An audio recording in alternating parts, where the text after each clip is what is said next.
The Republic expansion period was an important step not only for the Republic itself, but for the galaxy. Technological advance managed to connect a great diversity of societies through each hyperroute. Interstellar travel intertwined hundreds of cultures, and countless myths and legends could permeate different civilizations light years away.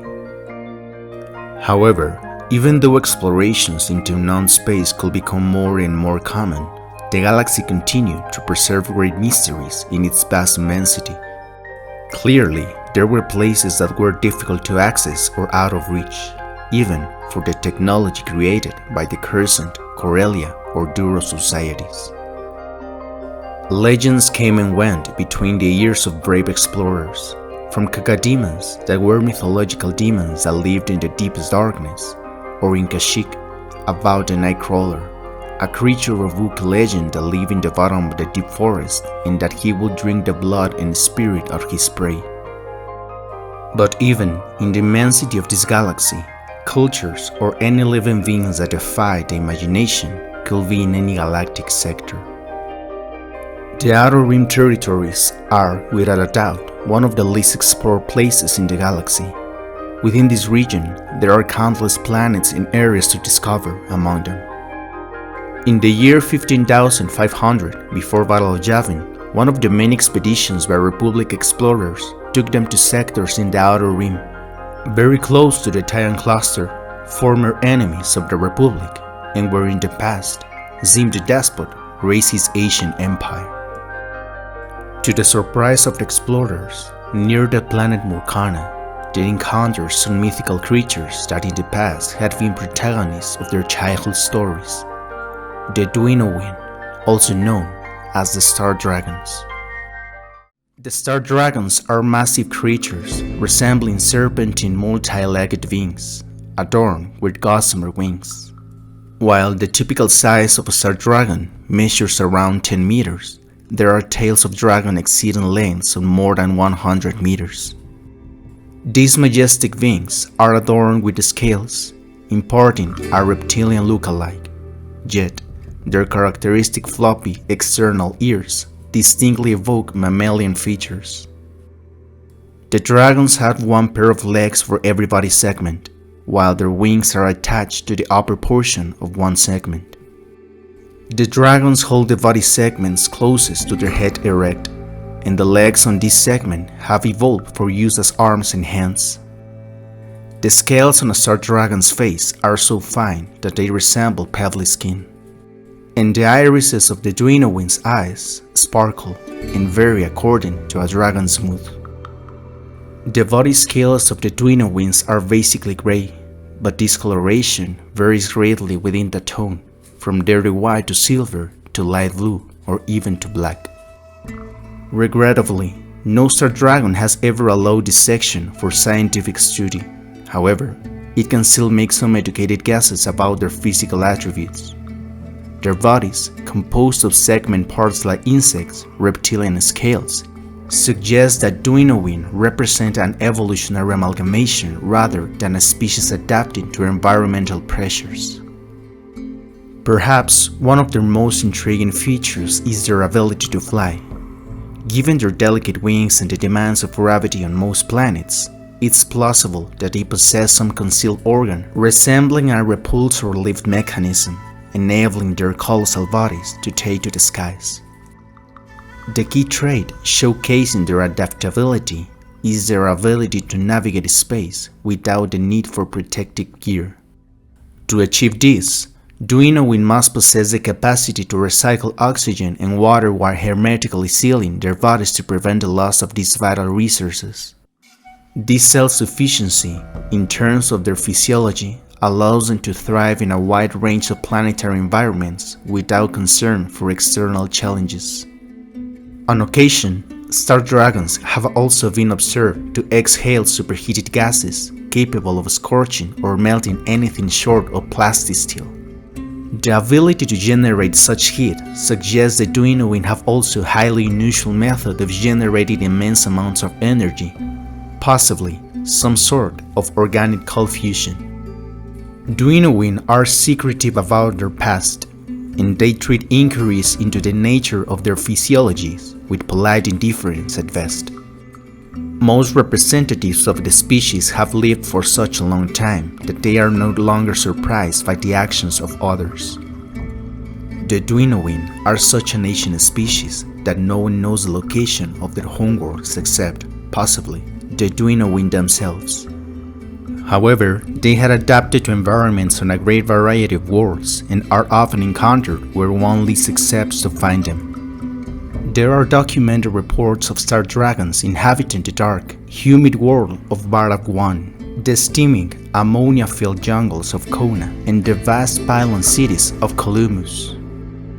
There are recorded and verified cases of which Duinuogwuin have been encountered flying through deep space, millions of kilometers from the nearest planet, hence the species name, star dragons. Related to the little information about the traditions of the star dragons, there are a few occasions that a Duinuogwuin has been seen dying in public, sponsored by the ignorance about the physiology of the dragon bodies. The reason why it's almost impossible to see a Duinuogwuin die may be due to some perceptual property that only they know, since the only thing that it's know is that before dying, they travel directly to some part of the galaxy, a very special place for the Duinuogwuin, known as the Graveyard of the Dragons. It's no surprise that the planet where this mythical place is located is not known. However, stories say that it may be somewhere on the planet Swaquars in the Outer Rim territories. Attempts to capture or kill star dragons without destroying them always end in failure or death for the hunter. An intriguing aspect of the Duinuogwuin is their voluntary separation from their own kind. Despite being sociable creatures that enjoy interactions with other species, star dragons consciously avoid living in areas inhabited by fellow dragons. This isn't due to any dislike for their kind. In the rare instances when multiple star dragons do come together, they revel in each other's company. It's more likely that this separation is rooted in mutual respect for privacy and personal space, perhaps influenced by a genetic predisposition. When two dragons reproduce, there is a significant risk that their offspring may lack intelligence, becoming dangerous creatures that their parents, guided by their sense of morality, feel compelled to eliminate. The great dragons of Tatooine may be an offshoot of an unfortunate accumulation of an intelligent Duinuogwuin offspring. Duinuogwuin are considered to be wise and noble, and although these descriptions are subjective, there is no question that they are highly intelligent, and this intelligence tempers all their actions. They are quick to action but not rash, and they are opposed to violence but not shirk from pushing those they feel are deserving. And that was exactly what happened in the year 15,500 before Battle of Yavin. Republic explorers were conducting reconnaissance trips in the Outer Rim territories in the Outer sector near the planet Morcana, when the fleet of ships stumbled upon a nest of star dragons. Fear ran through the entire body of the explorers. Such creatures were equally majestic and imposing. The peaceful attitude of the Duinuogwuin came to light, not giving importance to the current situation. Finding in the middle of a space with the mythical Duinuogwuin wasn't a common situation, and not at all a moment for which the Republic pilots have been trained at the Academy. The shock of seeing the dragons in all their splendor, and even more so of seeing more than one at the same time, was something to impress and fear, at least for the explorers. Adrenaline overcame reason, and the scouts attacked a group of peaceful Duinuogwuin. Seeing that nothing was done to them, all of the Republic fleet fled the place in terror. The attack was a serious mistake by the explorers, since the Duinuogwuin took this action badly. The dragons pursued the explorers all the way back, reaching the final destination, Coruscant. Days of Coruscant were always a spectacle of twinkling lights and towering buildings, but that day, everything was different. The sky of Coruscant was adorned by something unusual, something that had escaped the citizen understanding.